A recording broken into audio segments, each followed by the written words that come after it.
1985 సంవత్సరం ఫిబ్రవరి నెలలో చాసోకి సప్తతి పూర్తి వేడుకలను సాహిత్యలోకం ఘనంగా జరిపించింది. ఆ సందర్భంగా చాసో కళింగ కథానికలు అనే ఒక కథల సంకలనాన్ని వెలువరించారు. పుస్తకపు కాపీలను తన స్నేహితులకు, బంధువులకు పంచుకున్నారు. ఆ విధంగా కళింగ కథానికలు అనే పుస్తకపు కాపీలు మా ఇంట్లో 2 వచ్చి ఉన్నాయి. అయితే ఎవరికో ఇవ్వడం వలన నాకు మా నాన్న సంతకం పెట్టి ఇచ్చినటువంటి కాపీని నేను పోగొట్టుకున్నాను. కానీ మా అమ్మాయి పావనికి చాసో పుస్తకపు పేజీ లోపల తాతమ్మకి చాసో 1485 అని సంతకం చేసి ఇచ్చిన పుస్తకం మిగిలి ఉంది. ఈ సంకలనాన్ని చాసో ఎందుకు వెలువరించారో తన ముందు మాటలో అక్షరబద్ధం చేశారు. చాసో తన ముందు మాటలో ఏమన్నారో చూద్దాం. కన్యాశుల్కం తరువాత గురజాడవారు ముత్యాల సరాలతో పద్య కవిత్వానికి అనగా లిరిక్కి కావ్యత్వం సిద్ధింపచేశారు. దిద్దుబాటులో కథారచన ప్రారంభించి తెలుగు వచనాన్ని తీర్చి దిద్దుబాటు చేసుకున్నారు. దిద్దుబాటు కథని మొదట గ్రాంధిక భాషలో రాసి దానిని వ్యవహారిక భాషలోకి అనువాదం చేసుకున్నారు. దేవుళ్ళారా మీ పేరేమిటి కథతో కథా సాహిత్యానికి, తెలుగు వచన రచనకి సరి అయిన బాట ఏర్పాటు చేశారు. కథకి కావ్య గౌరవం కలగజేశారు. కళింగ కథానికలు గురజాడవారి ప్రాంతానికి అనగా కళింగ ప్రాంతానికి చెందిన కథకుల సంకలనం. నా భావాలకి అనుగుణ్యంగా నాకు నేను ఏర్చి కూర్చినవి. నా సప్తతికి నా స్వంత ఖర్చుతో ప్రకటించబడ్డది. ఈ కథ నేను రాస్తే ఎంత బాగుండు అనే భావం నాకు కలిగించిన కథలని తీసుకున్నాను. కేవలం నా వ్యక్తిగతమైన సంకలనం. అదెందుకు వేశారు, ఇదెందుకు వేయలేదు అనే ప్రశ్నలకి తావు లేదు. 1943 అభ్యుదయ రచయితల తొలి సభా సంచికలో నా కుంకుడ కథ మార్గదర్శకంగా ఉంటుందనే ఆనాడు విశ్వాసంతో ప్రచురించబడ్డాది. ఇప్పుడు అదే అభిలాషతో ఇందులో చేర్చాను. నేను కథారచన నేర్చిన రీతిలో ఈ సంకలనాన్ని రూపుదిద్ది యువతరానికి అందిస్తున్నాను. యువతరం కోసమే ఈ సంకలనం.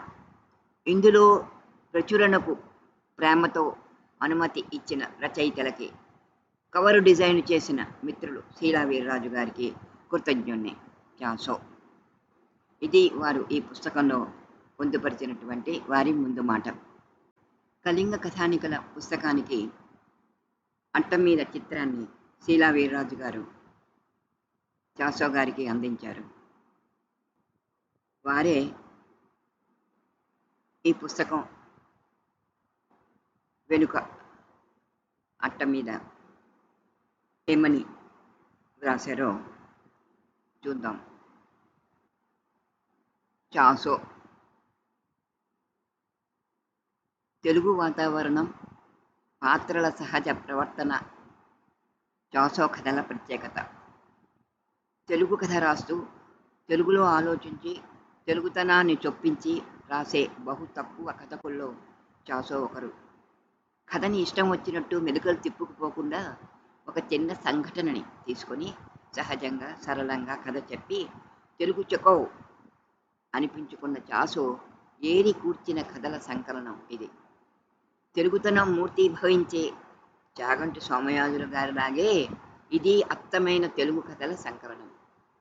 గురజాడ ప్రాంతానికి అంటే ఉత్తరాంధ్ర ప్రాంతానికి చెందిన కథకుల రచనల్లో తాను మెచ్చిన, తనకు నచ్చిన అన్ని వర్గాలకు ప్రాతినిధ్యం వహించగలిగిన కథల్ని ఇలా సంకలనంగా కూర్చిన ఈ కళింగ కథానికలు చాసో అభిరుచిని మాత్రమే గాక శిల్పం, శైలి, ఇతివృత్తం దృష్ట్యా కూడా ఉత్తమ తెలుగు కథా స్వరూపానికి అద్దం పట్టి చూపుతాయి. శీలా వీర్రాజు.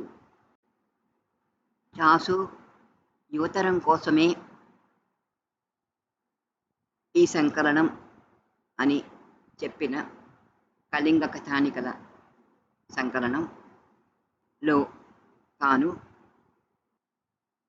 నా భావాలకు అనుగుణ్యంగా నాకు నేను ఏర్చికూర్చినవి అని చెప్పుకుంటూ, అంతేకాకుండా ఈ కథ నేను రాస్తే ఎంత బాగుండు అనే భావం నాకు కలిగించిన కథలనే తీసుకున్నానని చెప్తూ, అంతేకాక ఈ సంకలనం యువతరం కోసమే అని అన్నారు.